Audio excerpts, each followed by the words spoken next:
बेताल पच्चीसी कहानी 25 कहानियों का संग्रह है। इस संग्रह में अब तक आप लोगों ने बेताल पच्चीसी कहानी की बेताल द्वारा कही गई 17 कहानियों को सुना। आज आप लोगों को 18वीं कहानी सुनाने जा रही हूँ। पहले की कहानियों का लिंक डिस्क्रिप्शन में दिया गया है, वहां से आप लोग पहले की कहानी देख सुन सकते हैं। बेताल द्वारा सुनाई गई 18वीं कहानी को अंत तक जरूर सुनिएगा। विद्या क्यों नष्ट हुई। प्राचीन समय की बात है। उज्जैन नगरी में महासेन नाम का राजा राज करता था। उसके राज्य में वासुदेव शर्मा नाम का एक ब्राह्मण रहता था। उस ब्राह्मण को एक बेटा था जिसका नाम गुणाकर था। गुणाकर बहुत बड़ा जुआरी था। वो अपने पिता का सारा धन जुए में हार गया। ब्राह्मण ने उसे घर से निकाल दिया। वह दूसरे नगर में पहुंचा। वहां उसे एक योगी मिला। योगी ने उसे परेशान देखकर उसके परेशानी का कारण पूछा तो उसने सब कुछ सच सच बता दिया।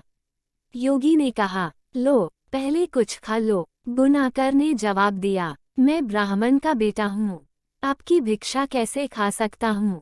इतना सुनकर योगी ने सिद्धि को याद किया। वह आई। योगी ने उससे आवभगत करने को कहा।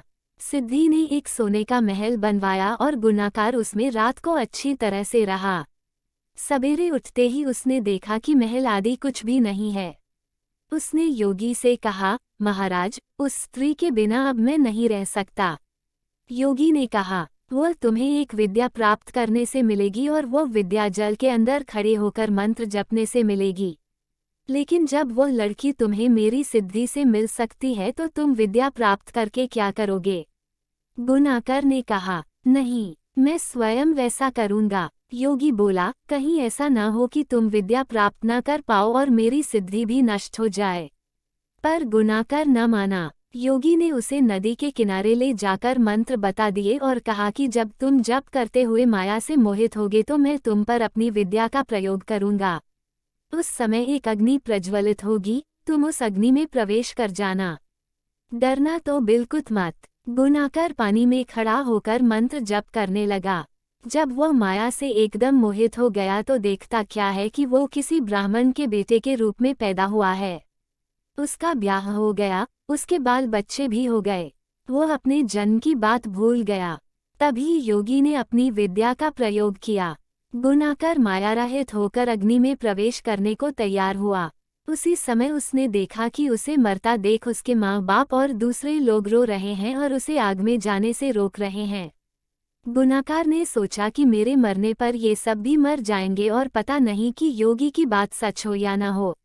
इस तरह सोचता हुआ वह आग में घुसा तो आग ठंडी हो गई और माया भी शांत हो गई। गुणाकर चकित होकर योगी के पास आया और उसे सारा हाल बता दिया। योगी ने कहा, मालूम होता है कि तुम्हारे करने में कोई कसर रह गई। योगी ने स्वयं सिद्धि की याद की, पर वह नहीं आई।